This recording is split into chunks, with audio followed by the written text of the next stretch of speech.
Please interact with this video and help me get out of algorithm hell. We get to talk about midterm elections and presidential elections a little bit. Yes, there will be elections, so you don't have to comment that. I'll put that in my comments. First thing for midterms, what's already starting to surface is this whole concept that Democrats are going to run on a platform where candidates are promising to impeach Donald Trump. And where this is actually coming from is the Republican Party. They're already starting to scare their base by making this statement left and right. They know that midterms, generally, there's lower turnout for the sitting president, whatever the party is in charge. And usually, at least the House flips. So what they're trying to do is engage Republicans, scare them that if you let Democrats win, your king and master is going to be impeached. Now, Democrats on the other side are like, no, that would be pretty much the kiss of death. Why would we ever run on something like that? We need to point out the dangers of this administration, how it's affecting the wallets of every American. And we need to talk about why life can be better with Democrats in charge. So it's a scare tactic. Now, interestingly enough, there's been a couple of polls that have been taken, and Democrats who have been polled have said they would prefer to have candidates that are running on the platform of impeaching Donald Trump.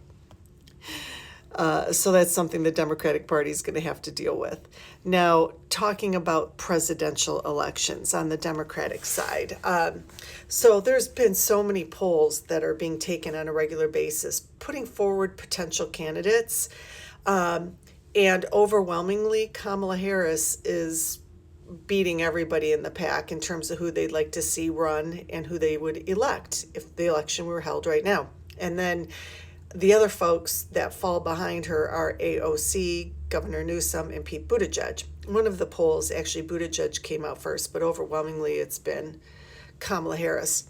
And I was sitting there thinking about, she'd have to win the primaries first, but what Democratic voters are thinking when they say that, because, you know, the way it's going to be framed is Democrats are putting another losing candidate forward. They haven't learned their lesson, right?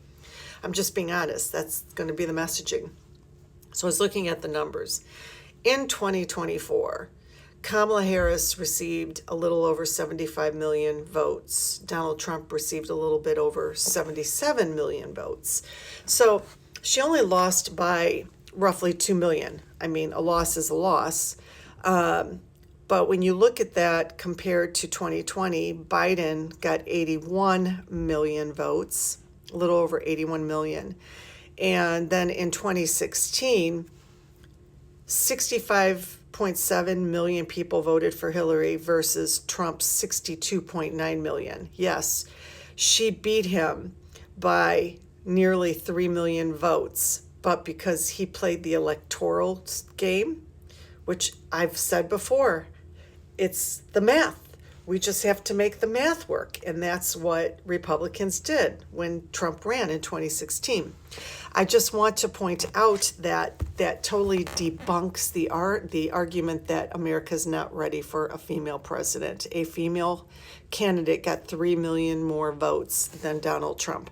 Now, here's what I want people to focus on. This is why I'm even bringing these numbers up. In the 2024 election, a total of 152 million people turned out to vote, okay?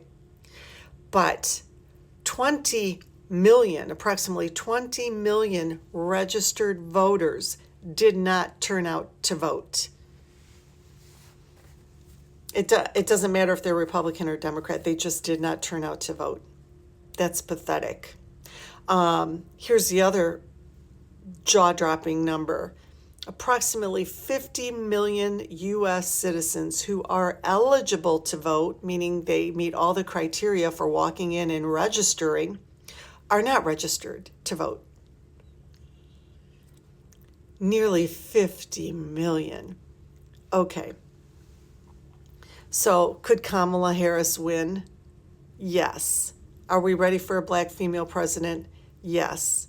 But like so many things, you have to look at who's got the right message, who's delivering the message effectively.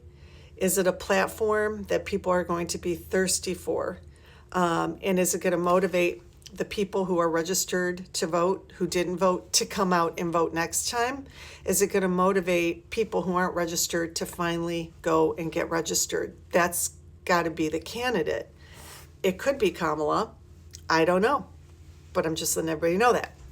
In conclusion, everyone is like, what can I do to help? What can I do to help? Clearly, the most boring, unexciting thing to do, but the most crucial above all things, is helping to get people registered to vote. So find a local Democratic grassroots organization in your area that is actively getting people registered to vote. Please let's not sit here and wait until the 11th hour, because this is what Republicans did to win locally everywhere. Slow and steady all year long, getting people registered to vote. And we just kind of sit back, and as a Democratic Party as a whole, we don't do that. That's where you can get plugged in and I can get plugged in.